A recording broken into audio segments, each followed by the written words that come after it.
Hey, what's up everyone? It is AU5. Today I'm going to teach you how to make thick, beefy, free-range, grass-fed, non-GMO, certified organic growls. Like this. With SERUM.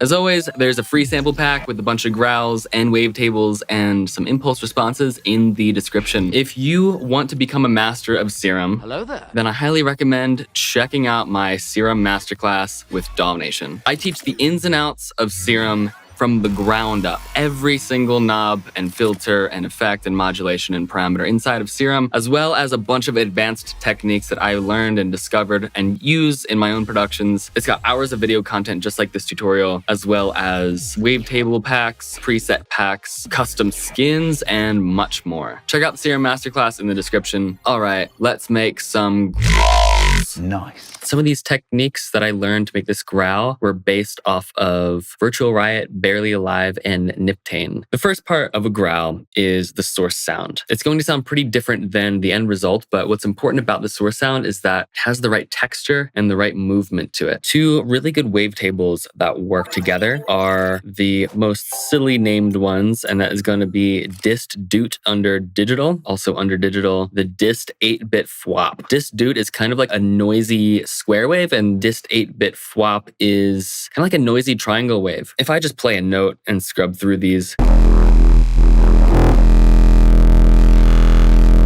you can hear that they're just kind of like crusty, dirty, but they still have a really solid tone to them. And that's what's really important. I'm going to be using the dist 8-bit fwop table. I'm going to turn the level all the way down. This is going to be used as the FM modulator for the dist doot. Before we continue, I'm going to use LFO1 as kind of like my main modulator for now. So I can play a note and hear the movement in the wavetable. So essentially, this is just going to be like a lot of sculpting. So I'm going to use LFO1, put on the wavetable positions to trigger mode. Flip this wavetable position to around here. So as you can see in the spectrum, the low harmonic is pretty solid and stable. And then the higher ones up here, there's kind of like a crispiness to it. They have some more movement, and that's kind of the goal here. You don't want too much movement in the low end. You don't want too little movement in the high end or overall. To get this sounding really organic and tight and thick, it's important that there is movement in the high end more so than there is in the low end. To brighten this up a bit more, I'm going to use FM from B. This is going to technically phase modulate this wavetable from the amplitudes of this wavetable. As I increase this, you'll hear it'll start to get more textured and more complex sounding. Really starts to bring out some of these top end harmonics. I'm going to use LFO1 to modulate the FM from B amount a little bit. It's important that we turn the random phase knobs all the way down. And this is so every time that we re-trigger the note, it's consistent. Otherwise, having a different phase position is really going to change the texture. The next part of this is enabling the filter. I'm going to just enable both of A and B. We're going to use a band 24. I'm going to increase the resonance quite a bit. And it'll get pretty quiet. So I'm going to turn the filter gain up, this fat knob, turn that up. I'm going to use LFO1 to modulate the cutoff. This is the fundamental vowel movement in the growl. I'm going to bring it to around here, constrain it a bit more. We don't want it too high because it'll start to sound like screechy and screamy as we start processing it. We don't want it too low either, because then it'll just be too rumbly and grumbly. So I think around here is a sweet spot. Modulate this wavetable position a bit more. Just get a little bit more movement going on. Let's flip into the effects. This sounds really bandpassed. There's really no highs or lows. I'm going to enable the compressor and turn on multiband mode. And this is going to boost the lows and the highs a lot more. You can kind of hear the movement in the wavetable texture and the vowel movement is starting to contribute to a more organic sound. The next thing I'm going to do is enable the EQ. I'm going to enable the high pass filter with the LFO on frequency. And this is going to accentuate more of that vowel movement in the mids there. I'm going to set the top band to peak mode, increase the gain, decrease the Q so it's much wider. I'm going to put an LFO on the frequency, and I'm going to invert modulate it. And the bandpass filter opens, gets higher. This gets slightly lower. It also really helps bring out the top end texture again. To start really getting it sounding vocally, I'm going to enable the phaser. Turn the phase all the way down because that's just the stereo width. I'm going to turn the feedback to about 50% so it's not so ringy. I'm going to turn the depth down so it's a static phaser. And then using the frequency control, we can modulate that independently with our LFO. Everything is just moving from one LFO at this point. I'm going to inverse modulate this as well. I'm going to set this to the negative value just slightly. There's a sweet spot around here where the peaks and notches of the phaser kind of intersect the peak of the bandpass filter. We start to get some good tone coming out of that. May back off the mix just slightly. Then I'm going to enable the filter, go into miscellaneous, and go to band reject. I'm going to increase the resonance. What this is going to do when I modulate the width, it's going to create that yoy effect. I'm going to modulate the width and inverse modulate that. I'm going to do the same thing with the cutoff. It's in the down position when the filter is low. Start to get a little bit more accentuation in the 200 hertz range. So without the phaser and the filter, it sounds like this. With the phaser and with the filter. Now, I'm going to enable the sub oscillator and set it to direct out, but I'm going to bring the level pretty low. Because the processing that we're going to do later is really going to bring that back out. We don't want to have it too loud because that can kind of overpower the low mid-range harmonics. The next step is what I call the sauce. This is what I think really makes it sound like realistic and organic. It is utilizing a corpus. Corpus is basically a modal resonator. You can emulate this using SERUM effects as well, which I'll demonstrate in a moment, but I'm going to use pipe mode. I'm going to make sure that my decay is all the way down, and I'm going to turn the tune up. You're going to hear what kind of effect this introduces. You can hear it kind of creates this tubular effect. In my opinion, it kind of sounds like it makes it throatier. I can turn the frequency down and turn the bandwidth down, hone in on just the mid-range frequencies. I'm going to turn the tune down to around 140. I'm going to throw an OTT on this. You can use the X for OTT. You could also use the OTT in SERUM effects. And that kind of just brings out and flattens out the spectrum a bit more. Another thing you can do is enable the LFO and turn the stereo phase down. If you increase the amount a little bit, kind of get some movement and variation. Also, turning the radius down can help eliminate some of the top end harmonics a bit as well. Another effect to use is EQ8. I'm going to set all these bands to the peak filter around this range, around 600 and up. I'm going to start creating peaks here and then notches in between the peaks. Now, if I select all of these, I can decrease the Q and sharpen these up a bit more. Check out how this sounds. Kind of creates that like throaty, buckety sounding. If you have these all selected, you can move them all at once. Get like a nice middle ground. A combination of the corpus and the EQ8 filter, you can really get a lot of different tones. And you can experiment with decreasing or increasing the scale or inverting it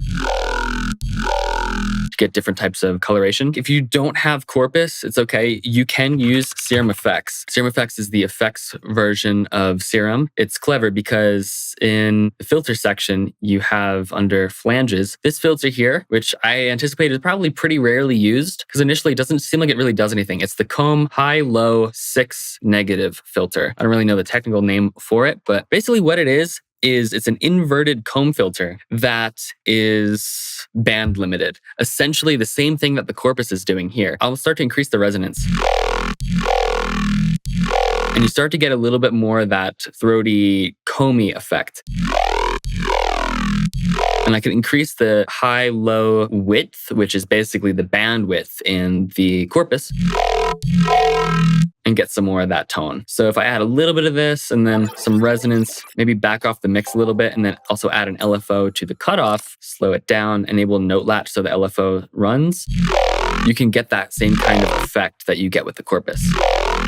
I'm just going to use corpus for now. Just wanted to show you that you can do this if you don't have Ableton and you don't have corpus. I'm going to increase the sub a little bit more. And next thing I'm going to do is create a 3-band split. I already have one called 3-band crossover, and I like to put it after corpus and the EQ. Basically what this does is it splits the spectrum into highs, mids, and lows. What I like to do is add some more texture and width to the top end. And you can do this with grain delay. I'm going to just throw grain delay on the tops. I'm going to decrease the dry wet to about 50%, increase the frequency, and then increase the pitch between like 5 and 10. I think sounds good. And that introduces this top end crispy width. If I solo it, that's how it sounds with, that's how it sounds without. Kind of gives it like a nice sputtery effect. I'm going to go back into SERUM and I want to demonstrate after doing all of this processing, I'm also going to increase the OTT amount a bit more. By tweaking some of these wavetable positions and phase positions, how drastically of a difference these parameters can make, even just a little bit. So if I mess with the phase,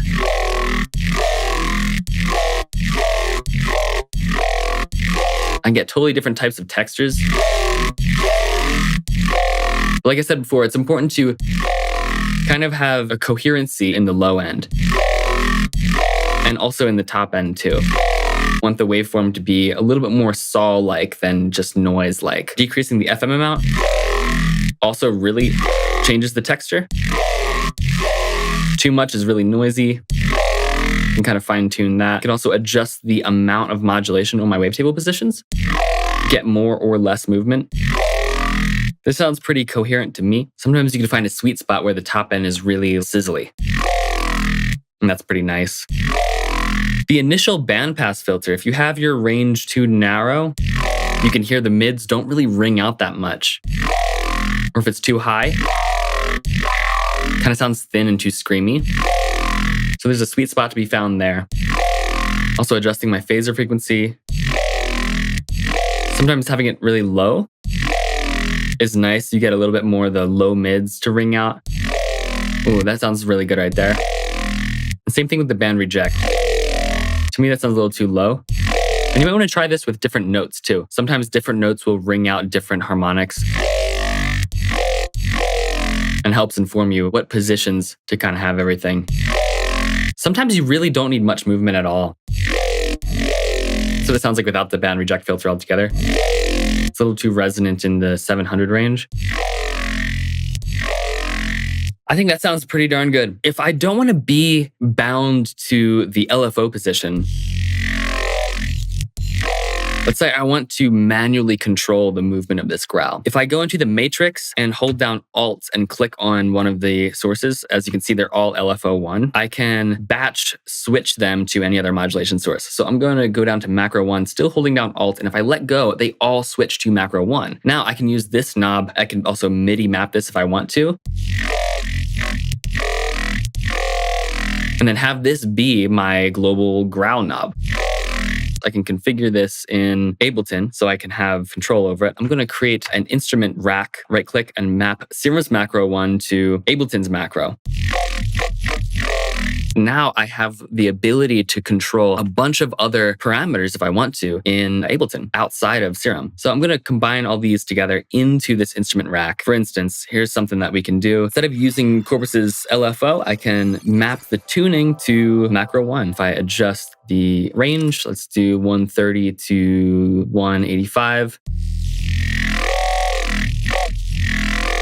The corpus can move with the growl, essentially, and I can invert that. I could also do this with EQ8 and map each one of these to basically have these move along with the growl, but that would be really tedious. And not to mention, as you can see with the corpus, once it's mapped, I can't control the tuning knob like I can in SERUM, where things that are modulated, I can still move around. Can't do that with Ableton. So here's a cool trick that I discovered, this technique. I'm going to unmap this. Let's say I want to move the corpus and the EQ8 filters simultaneously. Sounds pretty good. This is a trick that I discovered that I like to call the frequency reshifter. I'm going to be using the shifter device, which can be set to frequency shift mode. The trick here is to sandwich the effects that I want to shift in between two frequency shifters. Now what I can do is map the coarse frequency to the same macro. I can set the minimum value. I'm going to set these both to 0, and the maximum value, let's do 400 hertz. So for the max value, what I'm going to do is for the first frequency shifter, I'm going to shift it up 400 hertz. Then it's going to go through the corpus and the EQ8 filter, and then I'm going to shift it back down 400 hertz. This doesn't frequency shift the incoming signal. This only frequency shifts the effects that are between the frequency shifters. And you can use this on many different effects and get some really cool types of sounds with that. Now, in this case, basically what this is doing is frequency shifting up and down just the corpus and the EQ8 filtering, essentially. What's cool about this is I can change the corpus's tune position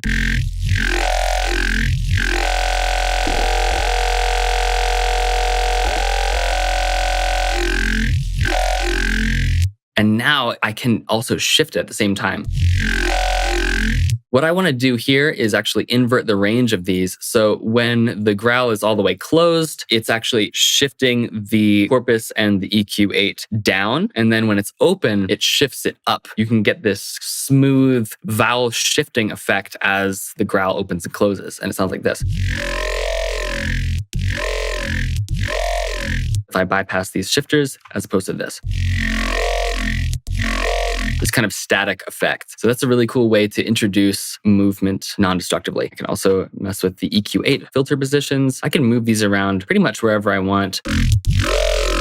Sounds pretty good to me. Now to top this all off, I'm going to use another EQ and just do some tone shaping here. In the meantime, I'm going to use an LFO to automatically modulate the macro, just so I don't have to keep moving it with my mouse. Now I can really go fine tune these positions. And now at the end, this EQ, I'm gonna add some treble, throw another OTT on at the end. Maybe cut a little bit of the 3.5K range. Boost some more lows, cut out a little bit of this low mid rumble. You'll also notice this aliasing artifact that's happening. The squeaky stuff up here, and that's called zipper noise. That is the effect of parameters being modulated and then having, in this case, OTT's upwards compression really bringing out those artifacts. Anything that's being modulated, it's not actually smooth. It's on a very small scale, stepping. When you compress that a lot, that stepping effect can manifest as audible aliasing artifacts.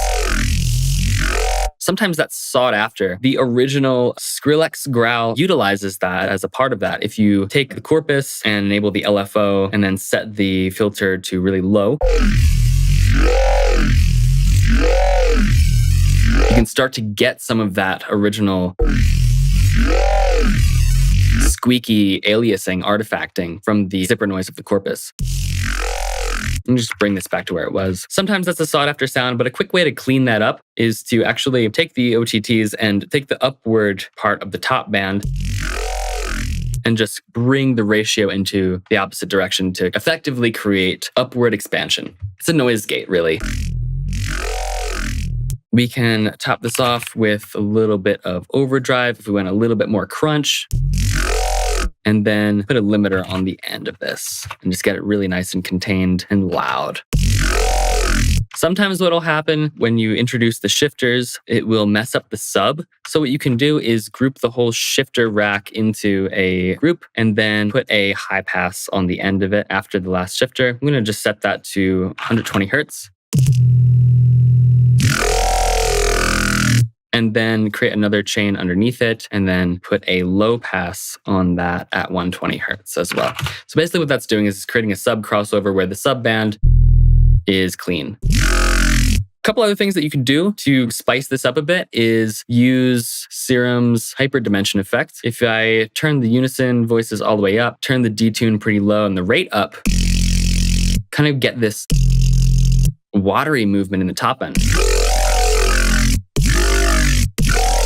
It also introduces a lot of width as well. You are not bound to just one of them. You can also use SERUM effects to do it again and again and again and again if you want, basically stacking these. And you can get some pretty cool watery effects with that. So increasing the rate and decreasing the detune can create this watery movement in the top end. And sometimes that's a really cool sound. Lastly, what I'm going to do is map SERUM's pitch bend. I'm going to set this to +12 semitones. I'm going to map this to a macro as well. Set the pitch bend to macro 2, and then we can set the minimum range to 0.5. So basically, this pitch bend will transpose it up an octave. This is what can really give the growl life when it comes to musical expression. Let's draw a note here, and I'll show you what I mean. If I just automate these, something like this, and then use the pitch bend, do stuff like this. You can have fun just drawing different shapes. You can resample those as audio and then use them later in a sampler or whatever. Put the erosion before the second hyperdimension. Pretty nasty to me. Here are what some other growls that I made sound like using this technique. And the cool thing about this technique is every time that you do it, it's going to be a little bit different. And all of those little variables, all those little differences in the parameter values and all of the things that you do is going to add up and really drastically change the sound. It's pretty much impossible to get the same sound every single time you do it. That is the pasture-raised, grass-fed, non-GMO, organic growl. This is just one of many different techniques that I teach in my SERUM Masterclass. Check out SERUM Masterclass in the description. If you like tutorial content like this, then subscribing might benefit you. Feel free to like this video, and if you want, leave a comment and let me know what kind of tutorials you want to see in the future. I'll see you next time. Peace.